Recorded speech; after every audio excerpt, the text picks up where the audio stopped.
do seu versículo número 1, até o seu versículo número 4. E logo em seguida eu vou pedir para que os irmãos abram suas Bíblias em 2 Coríntios, capítulo 4, versículo 7. Amém? Desde já quero agradecer a Deus por essa oportunidade, agradecer a confiança do pastor Silvano por mais uma vez confiar em nós para trazer a palavra. Deus abençoe, pastor Silvano.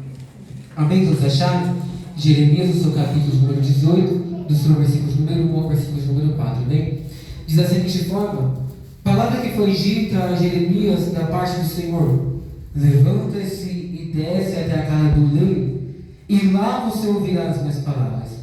E desci a casa do oleiro, e eis que estava trabalhando sobre a roda, como o vaso que o oleiro fazia de barro se estragou nas suas mãos, ele tornou a fazer dele outro vaso, segundo lhe apareceu. Agora em 2 Coríntios capítulo 4, versículo 7, diz da seguinte forma: temos, porém, este tesouro em vasos de barro, para que a excelência do poder seja de Deus e não de nós. Aleluia. Amém? Os posso aceitar? Glória a Deus. Quando nós falamos do profeta Jeremias, estamos falando de um dos profetas maiores, um dos profetas mais conhecidos da Bíblia Sagrada. O que me chama a atenção é que quando vamos analisar o cenário em que Jeremias está inserido, pastor Silvano, é um cenário de crise espiritual. Israel, que era o povo que buscava a Deus, Israel, que outrora era a nação santa e nação escolhida como imperador André, agora já não busca mais a Deus como antes. E toda vez que o povo de Israel entra em crise, Deus envia os seus profetas. Se tem uma coisa que Deus é especialista em aparecer para o cristão, é no período de crise. Deus aparece para Jeremias no momento em que Israel está em crise. Deus apareceu para Ezequiel na beira do rio Quebar, quando o povo de Israel estava em crise. Deus apareceu para Isaías, quando Isaías também estava em crise. No momento de crise é o momento que Deus mais aparece. Se nós pegarmos Isaías como exemplo, no capítulo 6 o Senhor vai dizer: no ano em que morreu o rei Uzias, eu vi o Senhor assentado em um alto e sublime trono, e a voz do seu manto enchia todo o templo. Percebam que Isaías está descrevendo: eu vi o Senhor assentado aonde? Em um alto e sublime trono. Santo Deus. É Deus mostrando para Isaías que mesmo que a terra esteja em período de crise, o trono de Deus sempre vai existir e não fica vazio. Aleluia. É Deus mostrando para Isaías que mesmo que o homem esteja em crise, mesmo que o homem fique sem figura de liderança, Deus ainda é Deus para poder intervir no momento de crise. Santo Deus. Aí Deus está olhando para o cenário do povo de Israel, pastor, você vai estar falando que tem que enviar profeta. Porque entenda que Deus nos levanta como atalaias da sua palavra para fazer a diferença. 1 Pedro capítulo 2 diz que nós somos geração eleita, sacerdócio real, nação santa, povo escolhido de Deus. Glória a Deus. Ou seja, nós que fomos chamados como alteiros dessa palavra para fazer o quê? A diferença. Aí Deus falando para o cenário que é de Cristo, vai decidir levantar quem? O profeta Jeremias. Santo Deus. Aí é interessante porque no capítulo 1 do livro de Jeremias vai escrever muito bem como é a sua chamada. Perceba que a Bíblia nos declara e nos mostra que Jeremias era filho de sacerdote. Se fosse pela lógica do levirato, automaticamente Jeremias também teria que ser um sacerdote, afinal é de linhagem sacerdotal. Mas se tem uma coisa que Deus não trabalha de acordo com a expectativa humana. Aleluia, Deus. Alguém está olhando para Jeremias e está falando assim: vai ser sacerdote. Deus está olhando para Jeremias e está falando: vai ser profeta. Ele tem uma coisa, Deus trabalha da maneira que você quer. Aleluia. Ele trabalha da maneira que ele quer. Ele não trabalha de acordo com a minha expectativa. Ele trabalha de acordo com aquilo que ele Ah, Deus. Alguém está olhando para mim lá fora e está falando assim: é drogado. Mas Deus está olhando e falando assim: vou fazer bem o pregador. Alguém está olhando e está falando: vai chegar um lugar nenhum. Deus está olhando e está falando: é esse que eu vou usar. Deus não trabalha de acordo com a expectativa. Aleluia, Deus. Aí isso me faz lembrar em 1 Reis, no seu capítulo número 17. A Bíblia vai nos dizer que a carne está fazendo tudo quanto parecia bem aos seus olhos. Está introduzindo o culto a Baal. Aí de repente Deus vai levantar alguém de chamado por nome de profeta Elias para poder profetizar. Só que se tem uma coisa que é interessante, sabe isso? Se tem uma coisa que é interessante, Tiro é uma cidade tão insignificante que na cartografia e nos mapas da época ela não vai aparecer, de tão insignificante que Tiro é considerado. Aí Deus vai olhar e vai chamar o profeta de longe, de Tiro. Santo Deus. Isso mostra que Deus não trabalha de acordo com a expectativa humana. Deus ele não olha se você tem teologia, se você fala bem, se você tem título, se você tem cargo. O que é importante é se você é chamado e pronto e já Ai, Deus! Maravilhoso, Deus! Deus ele não está olhando se você fala bem. Oh, glória! Deus ele não está olhando se você tem título, se você tem cargo. Deus! Fala, Jesus! Está chamado e pronto e já é. Glória a Deus! Meu Deus do céu! Aleluia! Deus é especialista, e preste atenção nisso. Se tem uma coisa que Deus é especialista em pegar projeto falido e fazer lugar de honra. Aleluia! Quem olhava para José, irmão mais novo, preso, vendido, olhava e falava assim: José não vai chegar a lugar nenhum. Aleluia. Aí Deus olhou para José e decidiu torná-lo governador do Egito. Glória a Deus! Alguém olhava para Davi, o menor da sua casa, olhava e falava assim: Davi não vai chegar a lugar nenhum. Aí Deus fez ele de Israel. Aleluia, Deus! Entenda uma coisa, Deus ele não vai trabalhar de acordo com aquilo que o homem pensa de nós. Ele vai trabalhar de acordo com a sua vontade. Então se você é chamado, Aleluia, Deus! Ah, Deus! Vem da glória! Aleluia! voltando para o texto, Jeremias capítulo 1 fala a primeira informação que Jeremias era para ser sacerdote, mas não era. Agora o interessante é que ele vai dizer que o Senhor chama Jeremias. E Jeremias, a primeira coisa que ele vai fazer é olhar para Deus e dizer: Senhor, eu não sei falar porque eu não passo de uma Meu Deus. Isso daqui me chamou a atenção porque Jeremias está pondo empecilhos para aquele que é onipotente, onipresente, onisciente. Ai, tá Deus! Jeremias está pondo empecilho com o operador Adriele, para aquele que tem todo o poder. Aleluia. Para aquele que sabe de tudo, para aquele que está em todos os lugares. Mas se faz sentido uma coisa dessa, não faz. Jeremias está olhando para o Deus que tudo pode, que tudo faz. Eu falo assim: Senhor, eu não posso. Deus grande! Deus grande, Deus tremendo! Mas sabe de uma coisa que Deus não faz? É olhar o que nós somos ou deixamos de ser. Verdade, meu Deus. É olhar se eu falo bem, se eu falo bonito, não. O que importa é que se ele olhou e falou assim: vai ser escolhido, vai ser profeta na minha presença, vai ser escolhido e vai ser. Ei, Deus! Rei da glória! Deus grande! Uma coisa que é interessante no nosso Deus Oh, Deus grande! é que ele não chama os maiores. Meu Deus. Ele chama os pequenos, sabe por quê? Porque na caminhada de Jesus Cristo, quando ele chama os discípulos, ele não vai olhar para os fariseus, ele vai olhar para Pedro, que é pescador de peixes. Ele não vai olhar para aquele que tinha teologia ou para aquele que tinha doutor da lei, não. Ele vai olhar para Mateus, que é publicano. Ele vai olhar para Zaqueu, que muitos olhavam e não dava nada, e vai falar assim: Zaqueu, hoje me convém pousar em tua casa. Por que isso? Porque Deus não escolhe aquele que é são, ele escolhe aquele que é pequeno. Aleluia. Aleluia, Jesus. Jeremias falando para Deus, está falando assim: Senhor, eu não posso porque eu sou muito pequeno. Sabe o que Deus está falando nessa noite? Tem muitas pessoas que estão olhando e estão falando assim: Senhor, eu não posso atender o chamado porque eu sou muito pequeno. Mas é nessa pouca força que Deus vai te usar. Aleluia. É nessa pouca força que Ele te chama para o ministério. Só Deus. É nessa pouca força que mesmo você falando não consigo ir, é que Ele quer que você entre um grupo, que você seja um líder. É nessa pouca força. É Deus. É preferível achar que não é nada e ser dependente de Deus do que achar que é muita coisa. Ai, Deus. Oh, glória. Sabe por que muitas pessoas que antigamente Aleluia.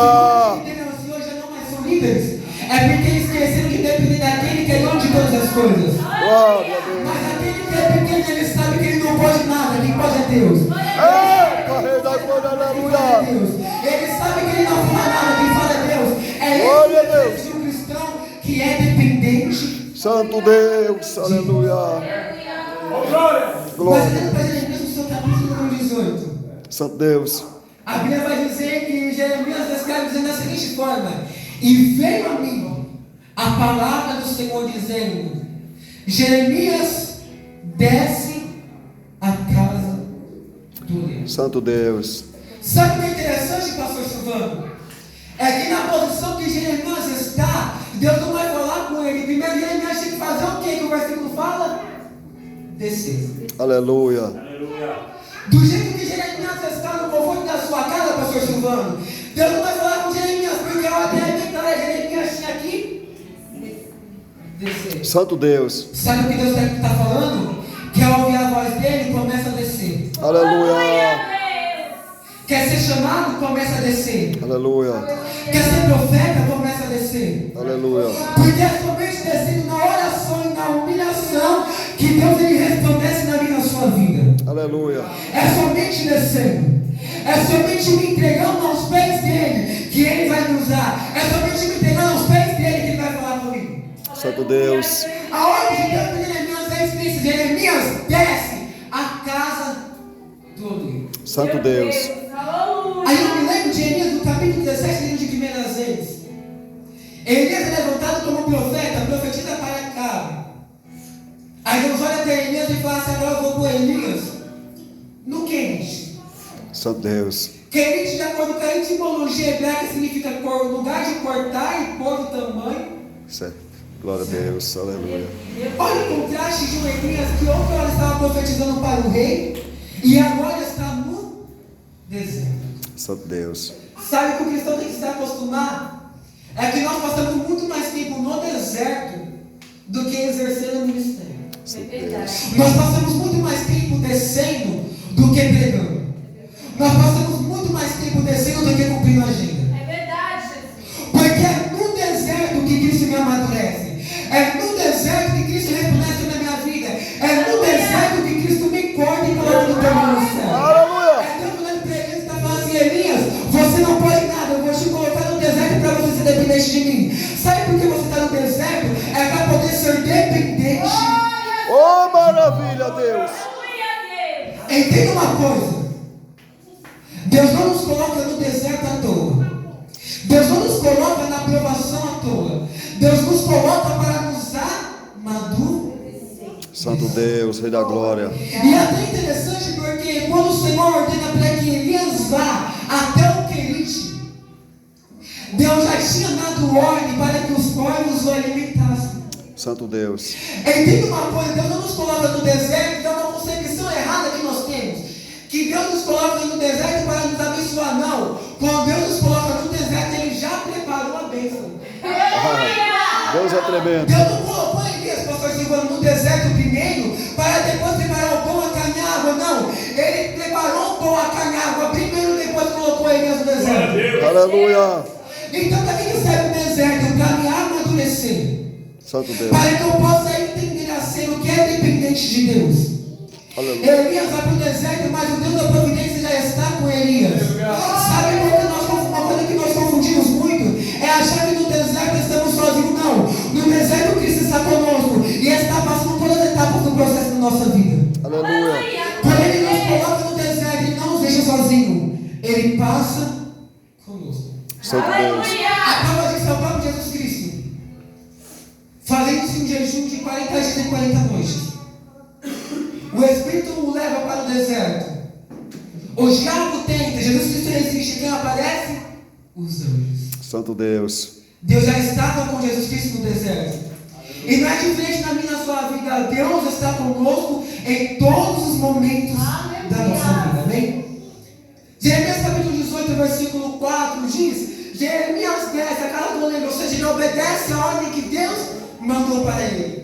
Outro elemento que faz Jeremias ser diferente, ouvir a voz de Deus, é a obediência.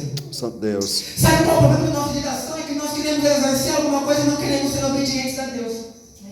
Nós queremos ter ministério, mas não queremos ser obedientes àquele que nos chamou. Nós queremos exercer ministério, mas não queremos obedecer a ordem daquele que nos chamou. É equivocado.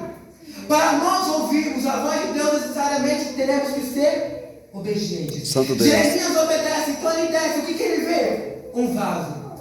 O capítulo 4, versículo 7 de 2 Coríntios, qual foi? Ele fala: e temos este tesouro em vasos de barro. Agora a pergunta é: por que não é vaso de prata? E por que não é vaso de ouro? Santo Deus. É porque o vaso não é reconhecido pelo seu exterior, é reconhecido internamente por aquilo que ele tem dentro. Santo Deus. Porque se fosse vaso de prata, pastor Silvano, alguém olhava a beleza externa. Se fosse vaso de ouro, alguém olhava a beleza externa. Mas como é vaso de barro, o que importa é o que tem. É glória a Deus. Meu Deus. Santo Sabe Deus. por que isso não nos compara como vasos de ouro, como vasos de prata, mas sim como vasos de barro? É para o crente não achar que ele é alguma coisa, é para ele saber que ele é só importante para aquilo que ele tem dentro dele. Aleluia! E quem é que está dentro de nós? O Espírito de Deus. Glória a Deus! Eu não prego quem prega é ele, eu não faço quem faz é ele. Eu não Aleluia! eu não estou no louvor que responde a ele. É isso que significa ser vaso de barro. É eu entender que eu não sou nada, o mais importante é ele. A estrela que brilha é ele, quem manda é ele, quem faz é ele. Certa feita, chegam para João Batista no deserto. Jesus acabou de iniciar seu ministério. Aí chegam para João Batista, e o que foi o que nós falamos no início do culto? Chegam para João Batista e falam assim: olha, João, tem alguém que está pregando mais que você. Tem alguém que está falando mais que você. Tem alguém que está sendo mais lado que você. Aí João vai olhar e fala assim: o importante é que ele cresça. Oh, glória! E que eu diminua.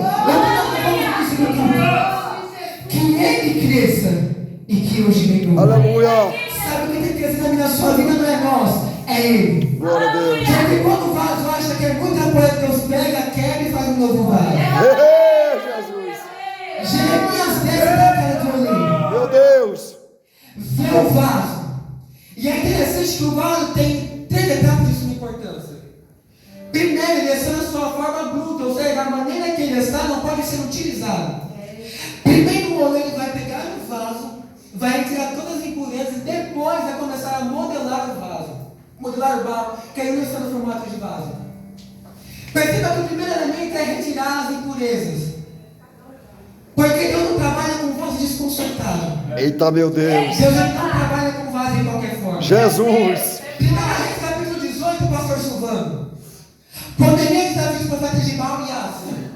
Que os profetas de Baal clamam a Deus Baal e nada acontece. Ele vai olhar para o altar da maneira que está, o altar está quebrado. Aí Elias vai olhar e fala assim: do jeito que o altar está, não se pode oferecer sacrifício e muito menos descer fogo do céu. A primeira coisa que eu vou fazer com o altar é consertar ele. Santo Deus! Quer que fogo do céu caia na igreja? Meu Deus. Conserta o altar. Eita, glória! Quer que Deus faça? Aleluia. Conserta o altar. Deus. A ordem não é inversa. Deus não manda fogo do céu primeiro para depois nós consertarmos o altar, não. Primeiro eu conserto o altar. Aleluia. E depois desce fogo do céu. Meu Deus! Porque Deus conserta o altar e Deus fala assim: agora eu posso descer com fogo na casa. Aleluia! Sabe por que Deus não faz como antigamente? É porque o altar está quebrado e a igreja nem está percebendo. Santo Deus! É porque o altar está desconcertado e ele está achando que pode andar de qualquer forma. Mas também é necessário consertar o altar para que depois o fogo do céu caia. E Deus estabelece na igreja. Aleluia! Sabe por que eu não vejo os milagres como antes? E eu falo antes como se eu fosse velho, não sou velho não, tá, irmãos? Mas é porque nós não ouvimos falar de milagres como os mais velhos falavam antigamente? É porque a igreja deixou de consertar o altar e deixou de buscar como buscava antigamente. Meu Deus. As nossas orações se tornaram 30 minutos, depois 15, depois 10, depois 5, até o ponto que nós não oramos mais. Nós chegamos em um ponto, oramos 15 minutos e queremos que Deus desça na casa. Nós oramos 5 e queremos que Deus desça na casa. Se nós chegarmos atrasados no culto, nós nem olhamos, nós levantamos e vamos para o culto direto. E é por isso que Deus não opera como antigamente. Santo Deus! Perceba que a primeira etapa do vaso é retirar as impurezas. Porque se eu quero ser usado por Deus, eu retiro tudo aquilo que me desagrada. Porque ser cristão significa renúncia. Meu Deus. Aleluia. Cristianismo significa seguir os passos de Cristo e renunciar aquilo que desagrada a Ele. Santo Deus! A Bíblia diz: aquele que quiser vir após mim, tome a sua cruz e siga.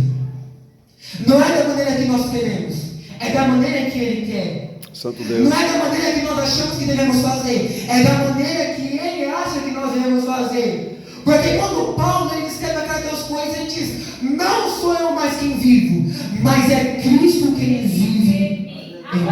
Santo Deus! Quando nós levantamos a nossa mão e falamos: eu quero aceitar esse Jesus como único e suficiente Salvador da minha alma, nós demos a concessão a Ele para que Ele possa agir na minha e na sua vida. Santo Deus! A segunda etapa do vaso é passar pelo fogo.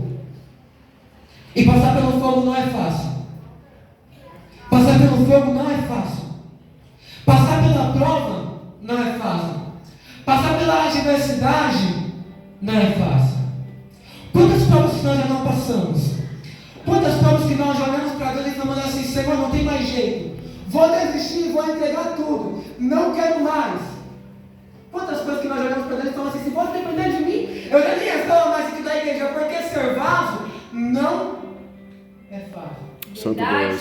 É até engraçado, né? Que eu estava como líder de jovens no Jardim Constância. Eu cheguei para o irmão do centro de oração e falei assim: irmão, estou cansado, não quero mais jovens não. Aí a irmã olhou para minha cara e deu uma resposta que eu não estava esperando. Ela olhou para minha cara e falou assim: tão novo, não fez nada na obra, quer desistir agora? Glória a Deus. Aleluia. Mas eu pensei, eu poderia dormir sem essa. Ser vaso não é fácil. Aleluia. Passar pela adversidade não é fácil. Porque uma coisa é estar na minha zona de conforto, outra coisa é estar passando pelo processo. Santo Deus. É interessante que quando eu peguei a liderança do jovem do Jardim Constância, havia apenas 4, contando comigo. Eu comecei a orar, Deus mandou 6, mandou 8. Aí eu falei: agora tá bom demais. Agora tá bom demais. Aí em uma semana eu perdi as 2 regentes e perdi o segundo líder. Aí eu falei assim: misericórdia, o que está acontecendo? Na outra semana o outro jovem foi para outra igreja. De 4 sobrou 2, eu e outro irmão. Aí eu falei assim: deixa eu fugir um. Aí eu falei: também não quero mais nada. Vou desistir, vou entregar tudo. Eu falei isso no culto de manhã para o irmão na porta da igreja. No culto de noite eu falei assim: não, se for do Senhor, fala comigo. Passou-se o culto inteiro e nada. Passou-se a pregação, passou-se os louvores, nada. O grupo louvou, nada. A pregação estava indo embora, nada. Quando eu penso que não, no final da pregação, o pregador vira e fala assim: jovem, não é para entregar. Santo e eu Deus. não entendi o porquê, era Deus me testando. Santo Deus. Porque é muito fácil nós adorarmos quando tudo vai bem, mas quando Deus corta e coloca do tamanho certo, aí é difícil glorificar. Aleluia. Quando Deus tirou Elias do Querite e colocou ele para ser suscitado por uma viúva, era difícil ele adorar. Passar pelo fogo não é fácil. Passar pela adversidade não é fácil. Mas qual que é o segredo que a gente tem? É que na adversidade Cristo está. Glória a Deus. Jeremias é um vaso sendo formado. Só que da maneira que o vaso está, cooperador André, Deus não está se agradando. Aí a ordem quando ele é para agora é quebrar um vaso e fazer um vaso novo. Perceba que ele não está formando um vaso, ele está quebrando um vaso e formando um novo. Tem um momento da nossa vida que é necessário sermos quebrantados por Deus e servindo um vaso novo. Jesus, aleluia. Quando nós deixamos a primeira essência e o primeiro amor de lado, aí Deus olha e fala assim: é necessário quebrar o vaso de novo e fazer de novo. Santo Deus. E não é nada pejorativo nós sermos quebrantados por Deus, não queremos ser renovados por Ele, não. Muito pelo contrário, que estão constantemente em necessidade de renovação. Porque as adversidades vêm, as lutas vêm, as provas vêm, a primeira coisa que nós pensamos é em desistir e parar. Aí chega o momento que Deus olha, renova nossas forças, nos quebranta e faz um vaso novo. Sabe o que Deus está falando nessa noite? Eu estou quebrando o vaso, estou fazendo um vaso novo nessa noite. Aleluia, Jesus. Vasos que jazia tempo que não sentiu a minha presença. Vasos que jazia tempo que não profetizavam, que não falavam línguas assim, eu estou renovando nessa noite. Aleluia. Aleluia. Deus. Vasos que jazia tempo que não sentia, que não regia mais como antes, eu estou renovando hoje. Aleluia, Deus. Porque eu não te chamei para ficar na mesmice. Eu não te chamei para ficar na mesmice. Eu te chamei para ser vaso. E vaso da maneira que eu quero. Vaso eu utilizo da maneira que eu quero e da forma que eu quero. Aleluia. Glória a Deus.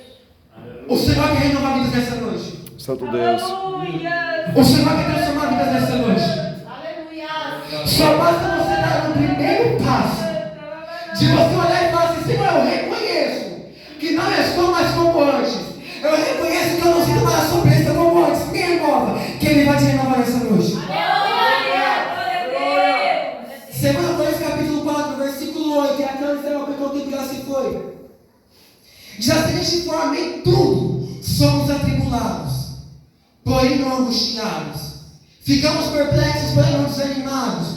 Somos perseguidos, porém não abandonados. Somos derrubados, porém não destruídos. Levamos sempre no corpo o morrer de Jesus, para que também a vida dele se manifeste no nosso. Aleluia, Deus. Ser vaso não é fácil.